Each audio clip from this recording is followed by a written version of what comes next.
Hello, and welcome to our channel, MarshStream, your public performance broadcast platform. Please make sure to like this video and subscribe to our channel. You can also donate to our tip jar and support the arts and artists of MarshStream by clicking the link below in the description.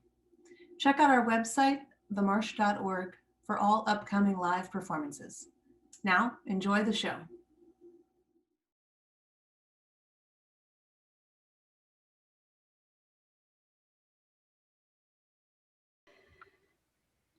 We're all gonna die. Maybe not now, but eventually. Also, maybe now, there's a chance this could be our last dance. Have you heard there's a meteor headed for Earth? If you knew it were true, would you wake up tomorrow with a whole new view? Would you see all the beauty and love all the people and places and things if you knew that they soon would be gone, gone, gone, gone? But look on the bright side.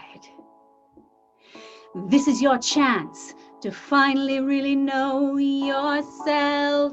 Stop pretending to be somebody you're not, because you haven't got time to keep playing the game.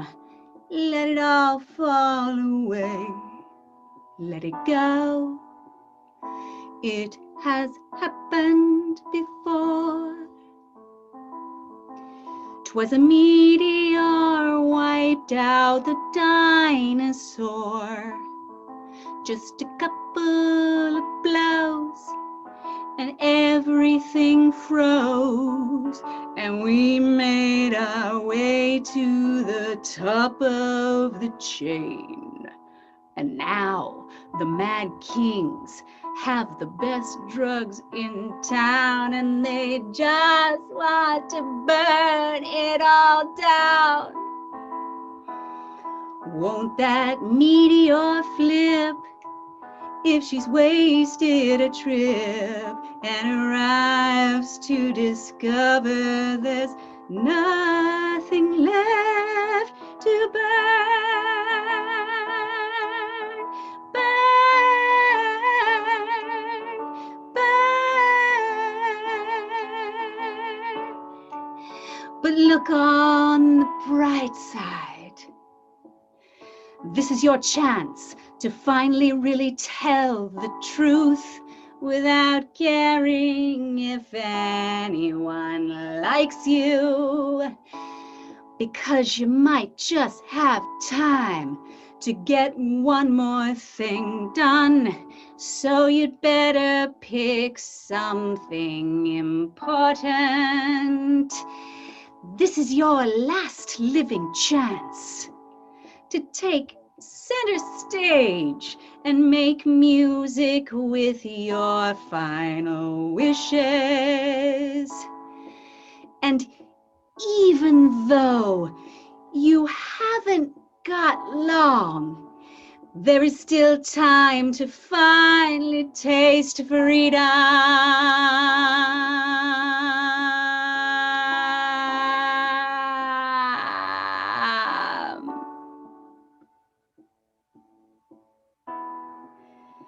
Okay, this is the part where there would be like synth risers and trumpets and violins and shit, but I didn't get to it.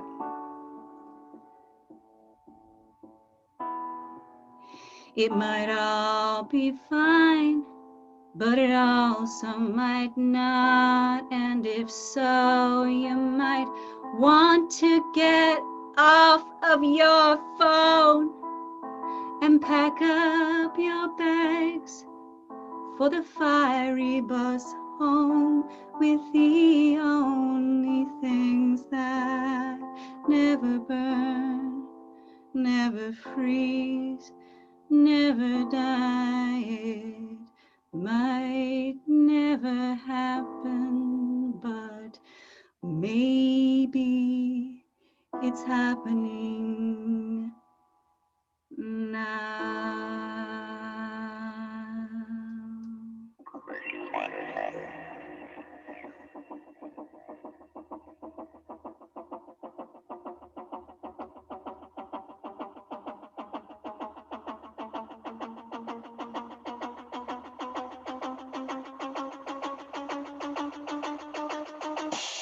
Hello, Earthlings. Welcome to the Apocalypse Cabaret. I'm your host, Persephone Jones, and I'm so honored to have you join me for what could be your last night on Earth. It's going to be a special night here at the Hellmouth where the drinks are hot and the women have had it. So let me be the first to congratulate us. We made it all the way to the end. Look at us. Look at you. Look at me. Let's raise a glass. Now you may be asking yourself, Persephone Jones, what if it doesn't happen tonight? Well, it may not be tonight, but I think we can all feel it coming. Can't we? Do you feel it? Do you feel that? Feel it? Yeah, there it is. Doesn't it kind of feel good when you start thinking about, do you feel the real you coming out? And you start thinking about the shit you don't have to do anymore. We don't have to do it anymore. We can stop trying. Aren't you tired of trying? Ugh, trying. Aren't you tired of trying to be your best self? It was never going to happen anyway. I mean, there's no amount of personal growth any of us can do that won't be dwarfed by the capabilities of our iPhones. So let it go. Step away from the ayahuasca. You don't have to be a shaman. Just be Carol from HR. Just be the best, worst you tonight. That's all you could ever really hope for. There. Doesn't that feel better? Doesn't shitty you feel better? Don't you feel like your real self at last? You are. Namaste. The shitty in me recognizes and salutes the shitty in you. Don't be afraid of shitty you. Embrace it. After all, shitty you is the truth. Oh, yeah. Oh, it feels so good. There's so much more to celebrate. Think of all the things that we can put to rest. You don't have to smile anymore for customer service reasons. We can finally admit that there's no such thing as sustainable growth and that all this time we were probably supposed to be growing on the inside. Whoops. Never buy another anti-aging cream. In fact, stop even thinking about what you look like, because if you think about it, you're never going to be more fuckable than you are right now.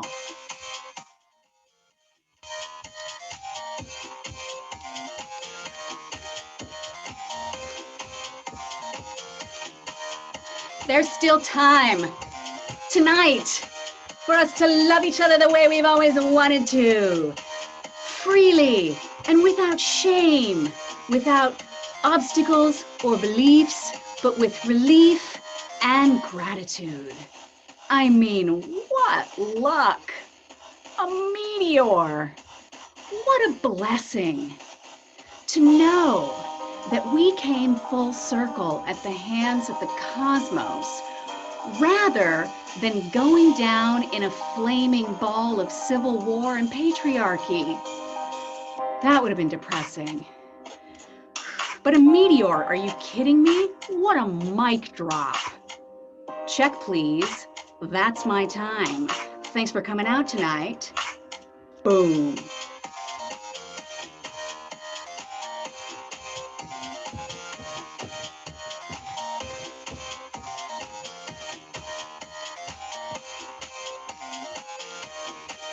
Okay, we have just enough time to create one final masterpiece. Not for future generations, of course, or posterity, but just for us to be able to process what happened here. We don't have time for all of us to tell our story, so we'll just use mine as an example. It's a good one. I think you'll see yourself in it. The story of an average, everyday American. Perhaps you, like me, have struggled to find your place in this world. Perhaps you've failed at things, big things. Perhaps you've caused other people pain. Perhaps you also take psychiatric medications every morning and every night. Perhaps you sometimes feel yourself consumed by a crushing sense of longing. Perhaps your first love, your very first love, was murdered outside of a 7-Eleven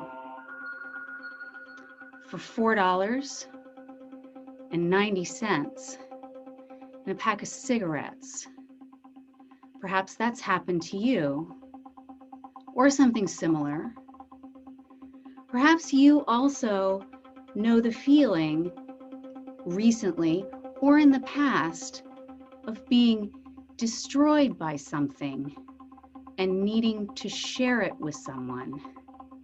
And if that's true, I will be your everyman and tell that story for you, for us, so that we can truly be together one last time.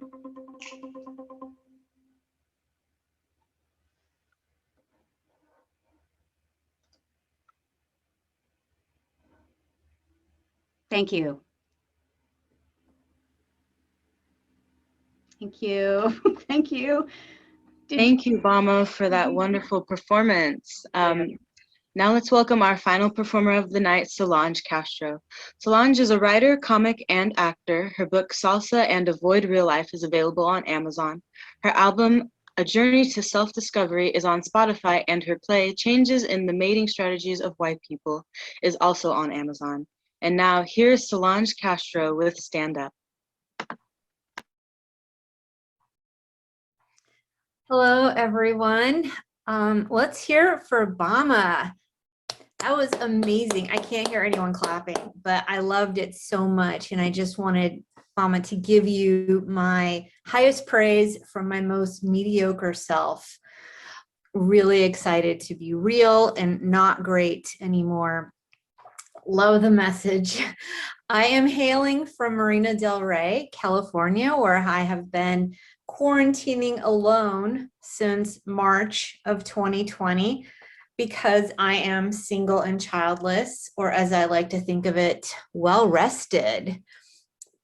I don't say that as a slam on people who have children. I just don't think I'm cut out for it. For one thing, I don't even like Pinot Grigio. So Marina del Rey, for those of you who don't know, is next to Venice, and Venice is great. Come for the offbeat drum circle, stay for the burning RV ceremony. We've got a lot going on. I live right on the beach, so I see people coming to enjoy themselves all the time. People come to the beach for many reasons, to watch a sunset, go surf, but mostly they come to yell outside of my building about how drunk they are. Really happy to be here tonight. This is a really great program.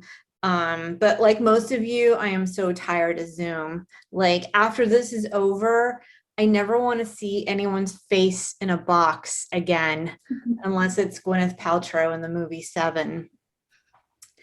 I have been quarantining alone for so long that I routinely leave my apartment without wearing a bra, or as I like to think of it now, my boob mask. And when I do wear a bra, I don't wear comfortable bras because I want to feel the patriarchy. And I just feel like comfortable bras an oxymoron. Like nobody says like, oh, this straight jacket is so cozy and look at this pretty lace. I actually just spent $150 on new underwear because I looked at my underwear and I was like, no wonder I haven't gotten laid. Okay, we're going to get really intimate and personal.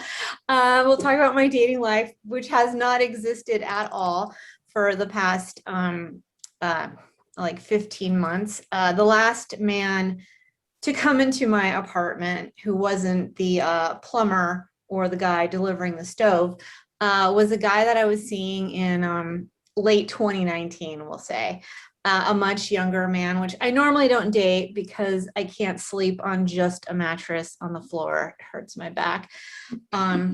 He came in here though, he was much younger, came in here drunk, carrying a bag of weed and covered in sand and trying to maul me. And I finally kicked him out because I do have boundaries and I will not accept sand in my apartment. I live by the beach and I do a lot of sweeping. So I am at a point in my life where it just doesn't feel right to have a vow of celibacy. I did date one guy actually during the pandemic. We just went on bike rides together. And the reason I went out with him when I thought about it is because I thought to myself, well, I don't not like him. So it basically takes a lot of double negatives for me to spend time with a man. Good thing I was an English major. I did, but before I did actually like the much younger guy. It was a great relationship actually, just it had no future. It was nice being with a younger person. I feel like I have felt like a lot of men my age are, I don't know, dead inside, depressed, disappointed, very, very disappointed in life. Like sometimes I think it doesn't take much to take down a guy, like one failed relationship and a parking ticket. And it's a dark night of the soul for 2 decades. Whereas like women are much more resilient. We can lose jobs and relationships, and one trip to Ross will turn it all around. One day we'll be like, I kind of want to end it all, but have you seen this nail polish color? I would live another day. That's the name of the nail polish color. It's pink. No, just to clarify, I am the one who's dead inside, just to be honest. I had this situation with my car where I just, for some reason, didn't want to take it to get washed. It's just going to get dirty again. And somebody wrote, I love pussy on it. And I just ended up driving around with it like that for 2 weeks. And at a certain point, I was like, maybe I'm just supposed to embrace the message. I even responded. It was like Charlotte's Web. I was like, what is love? Am I gay? And they replied, eat me.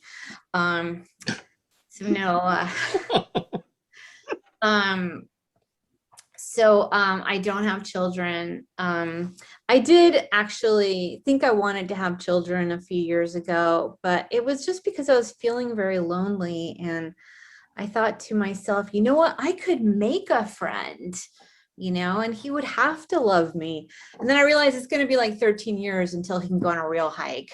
I'll just join him.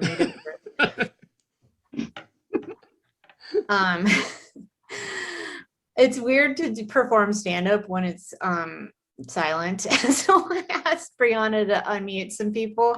It starts feeling a little uncomfortable. I do actually think I know what it's like to have children though, because my sister was born when I was 15 years old. excellent birth control. And it's been a fun journey to watch her go from complete fandom to polite tolerance. By polite tolerance, I mean listening to my jokes. She has a lot of Netflix documentaries that are much more interesting. So I know I look like a white girl, but I'm actually half Mexican and half angry, as it turns out. But I do have some ritmo. I'm a salsa dancer, which I used to not tell people because they would immediately assume that means I grind against short Latino men while wearing a Vegas stripper costume. But that was only the first year. But I did write a book about salsa dancing, available on Amazon. And it came out March 11th, 2020. Perfect timing. I've gotten a lot of really good reviews, but I don't think of myself as a confident person. But when I see 3-star reviews, which I've gotten a few, the first thought I have is, who hurt you? Why would you do that? Do you need to talk to somebody? Anyway, Salsa Chica, How I Learned to Dance Salsa and Avoid Real Life, available on Amazon. Just a quick plug. So I am a woman in her 40s. What? She's in her 40s. She looks amazing. Oh, thank you. Thank you. It's soap and water. No, I am getting older, and I do want to have a healthy relationship because I've had a lot of relationships, not proud of that fact.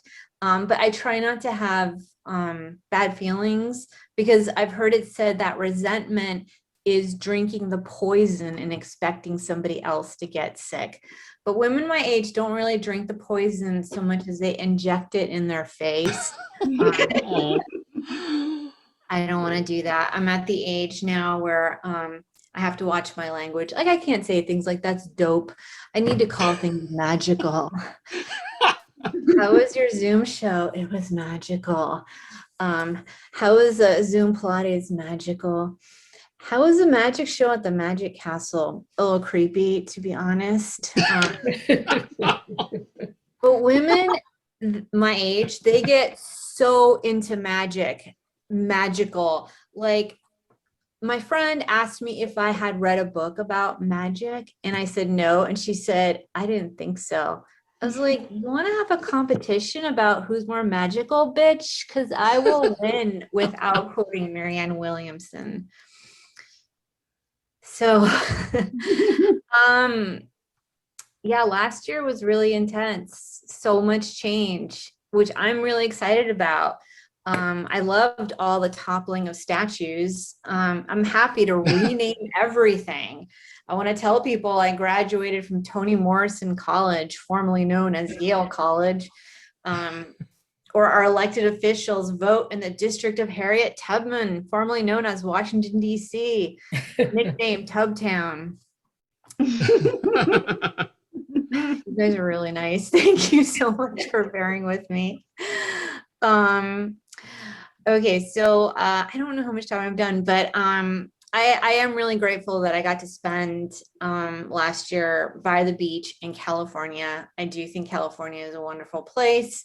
If you haven't been here, most of you are from California, I think, but come for the beaches and the mountains, stay for the natural disasters. We can now add lightning to our list.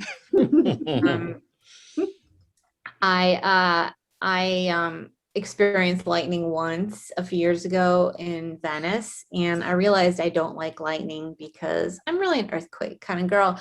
And I just find that earthquakes are much more community oriented. Earthquakes are like, did you feel it, David? I felt it. Did you feel it, Janice Garcia? I felt it. We all felt it together. Whereas lightning is like, you and you are going to feel it real bad. The rest of you can just watch. Okay, that's all I got for you guys. This was really fun. Thank you so much.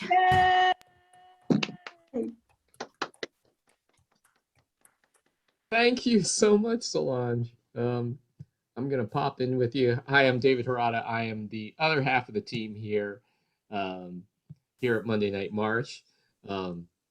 Brianna gets to the opening. I get to kind of do the chat Q&A here at the end. So if anyone here, but there's been actually a lot of great comments here in the chat for both of you. And Bhama, I'm going to ask you if you can start your video and join the party. So I will send you both the chat file when this is done, because you should see the appreciation. And this has been so much fun. I'm going to bring you in, Bhama, add spotlight. Yeah. So thank you for this, and thank you everyone in the audience for joining us. Goes for you too on YouTube. So if you have questions or comments for the performance, go ahead and throw them in the chat. I have a question for both of you. So this was great. You were just both funny as hell. Does that make sense? You're very funny. I'm old too, so I guess I gotta watch my language.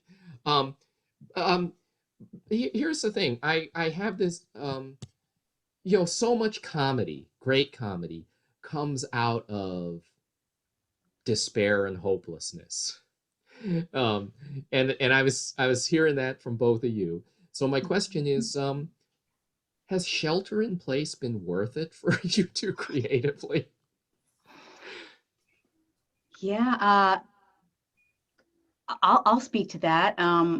Yeah, I mean, I think it's been a collective breakdown, really. And actually that opening song I wrote during election month because I was losing my mind that month. And yeah, it's been, I haven't been, I don't think, in a place in my life where it's like, I have to do art or I am not going to make it. Like I have to make something out of this in order to, because you don't have anything to do for months and months. We couldn't go anywhere, and so I was like, I just have to make something.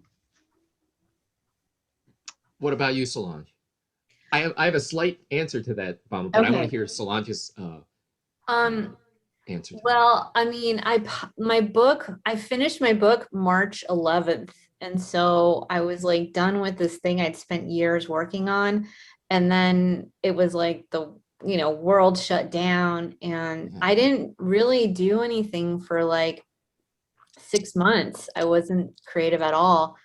And, but I started doing things like Bhama said, like just for myself. Like I draw and I make cartoons and I post them on Instagram, but it was just for me, for fun, just to express how I felt and how, scared and frustrating if everything felt. And but it wasn't like I did it for any, ambition. It was literally to just ease my own anxiety. And I felt like I really loved Bhama's first song because it's exactly how I felt. Like I don't have any interest in being, this thing or this, type of person or my best self or any of that anymore. Like it just, I'm like, who cares? Who wants to put that kind of energy into anything?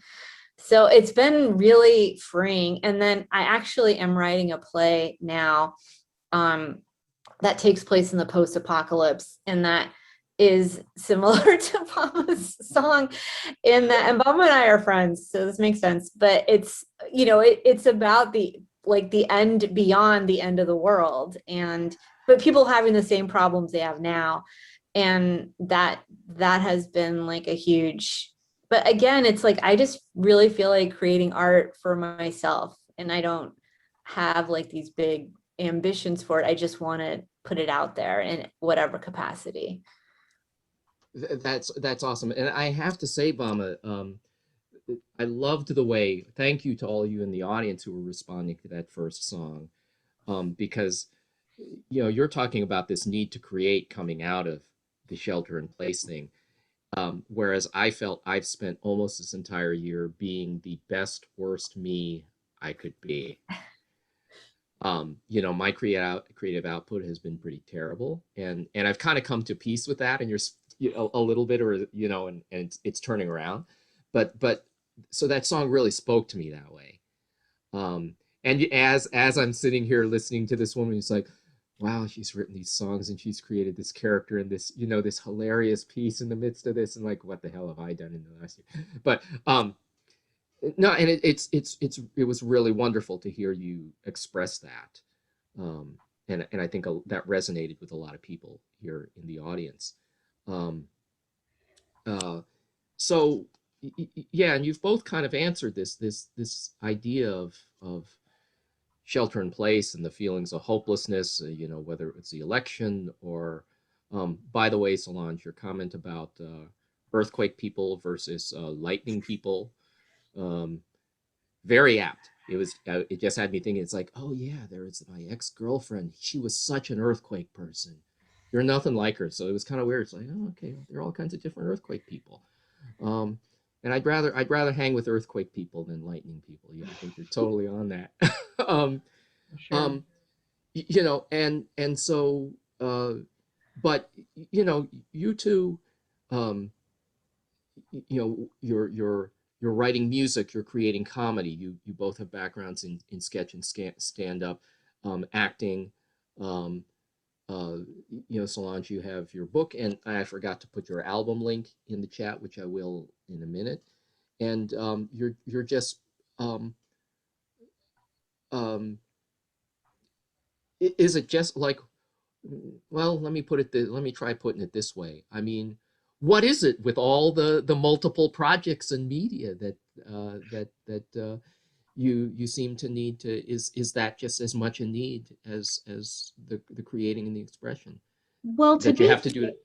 yeah, to be fair, I uh, am going to go on a tangent. This kind of idea for this project has been percolating for me for a long time. I just haven't really known exactly what it is. And it's interesting because in the last couple of years of my life, I've developed this really severe performance anxiety. And it really hit me hard when I had to be in Zoom all day. I work a job where I teach classes, and I just would like almost have to have a drink before I could go on Zoom. I just got this anxiety about being in front of people and interacting. And I just felt like I need to speak a different language now. So maybe I can write me. I've always liked to write music. I'm not a terribly accomplished musician, but I think in music, and this thing has just been coming to me in music. So that's what I did with it. So it's not. I was trying to do stuff, before the pandemic, but I'm sure the pandemic for everyone has sort of aligned with other traumas that we've had in our lives. And there's been so many situations where the situation in the world is a mirror for whatever's going on in your house and all that kind of stuff. And I've always had, especially in the last couple of years, I've had this fixation with feeling like I can't be myself. Like if I was my real self at work, and just the struggle to be like, and I think a lot of people are right now going, what do I want to be? Like, what kind of bullshit do I want to continue to live?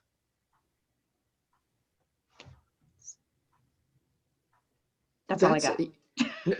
No, that's a real, so I have a follow-up question to that. Okay. Then, but playing off that, I what you just said, this, the way so much of our own personal traumas, and I think you both allude to this, our cultural traumas, our societal sins, if you will, have been percolating out. I mean, Solange, I think I am so wanting to just start referring to Washington D.C. forevermore as Tubtown now. It's that's a great joke because I mean it's funny, but it resonates with this larger thing as you talk about the statues coming down and all of that, which and so that trauma and the way that resonates with us personally. I mean, it's about time. So back to you, Bauman, and what you just said, I jotted down this thought while you were going. So, and it is, so how long have you been an apocalypse clown, as you self-describe yourself in your bio? Well, I have to give a nod to my friend Amy Freed, who I think is here. She's Who is here. in the audience? Yeah. She's here. So Amy, if you don't know Amy, is a brilliant playwright, and Yes. we've been in I've been in a few of her shows, and a few of her shows premieres, and so gotten to sort of be part of her, sort of creative um, uh, debuts. And the last show that I was in of Amy's, I played a clown. It was a show, it was her adaptation of Taming of the Shrew called Shrew, exclamation point, I believe. And I played this clown, and Amy wrote it in such a complicated way that the thing that was funny about this clown was that she wasn't funny. So I had to figure out how to make this clown funny. And so what I ended up doing was just failing at everything all the time. And I just sort of like fell into this character. And the more time I spent in this clown character, I was like, hang on, I think this is who I really am. Like, this is the most me I have ever felt in my life. And so I sort of feel like it's funny because I put it into this character, but it's really sort of this permission to be who I really think I am.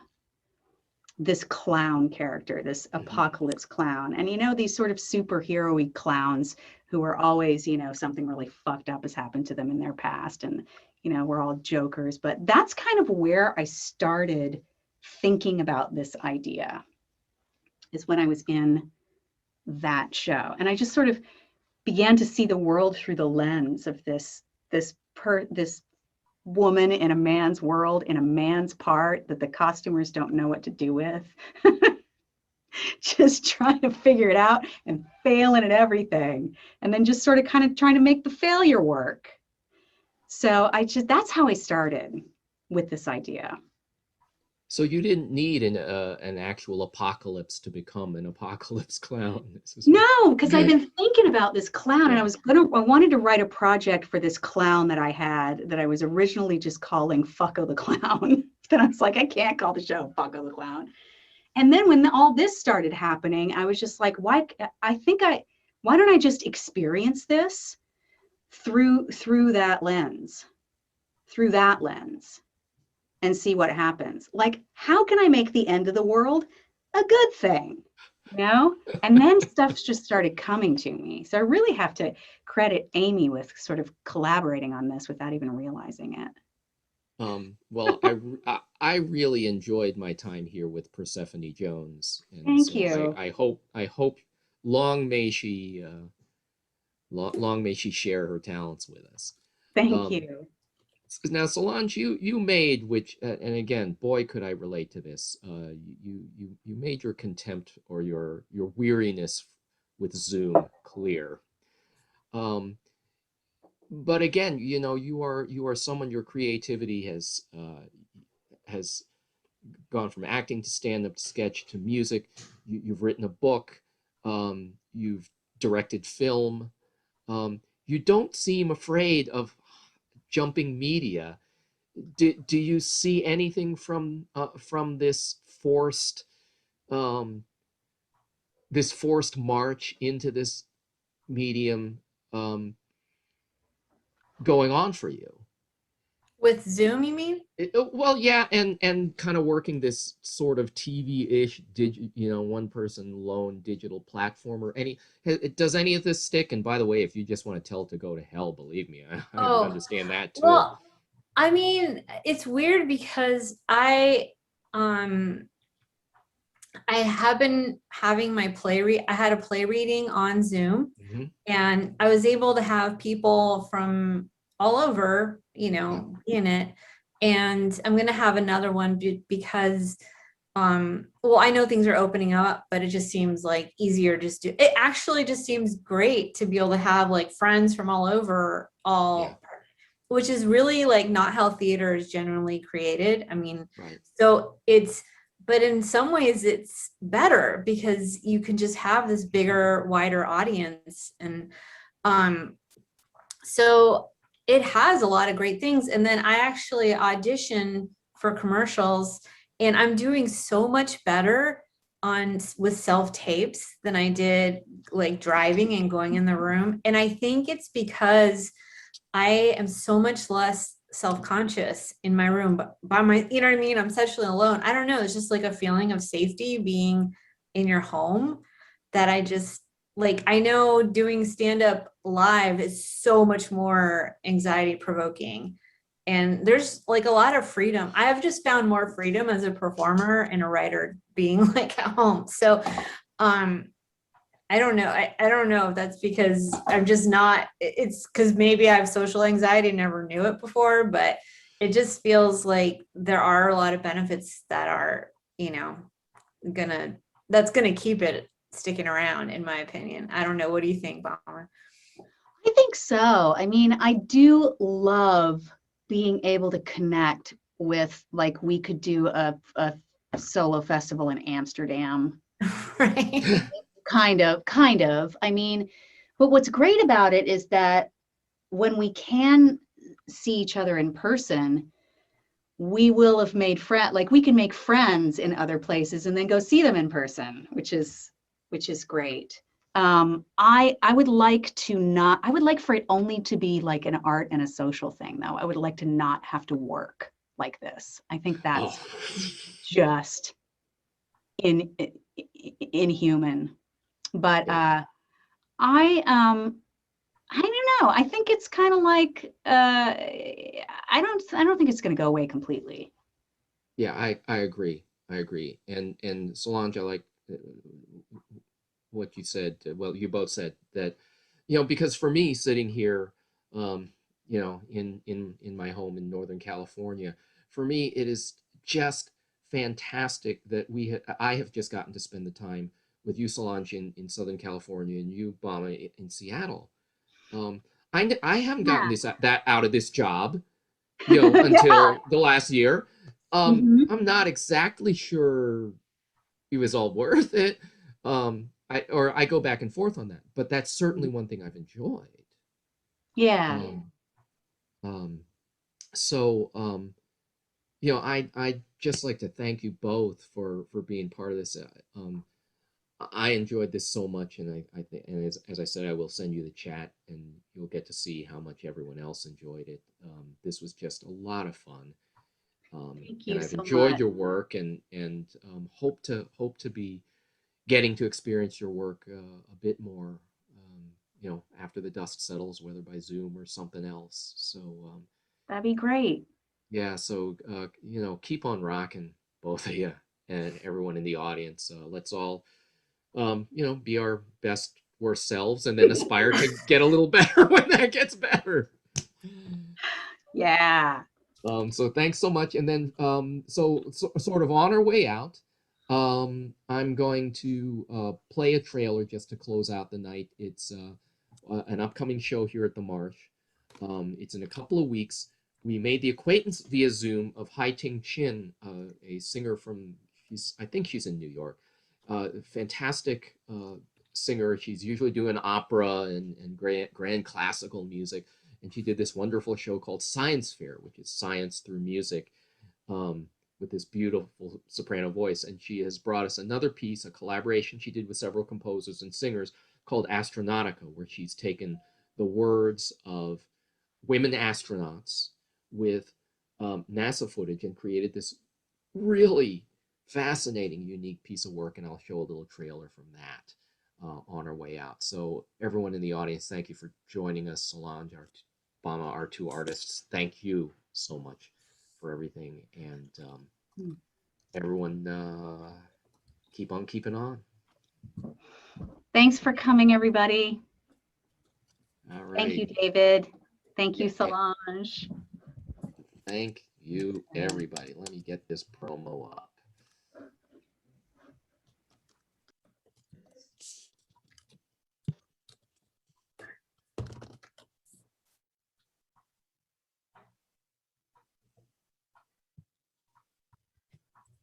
This was inspired by hearing some things that astronauts were saying about looking back on Earth, looking at Earth from outside, which is a perspective that so few members of humanity have had.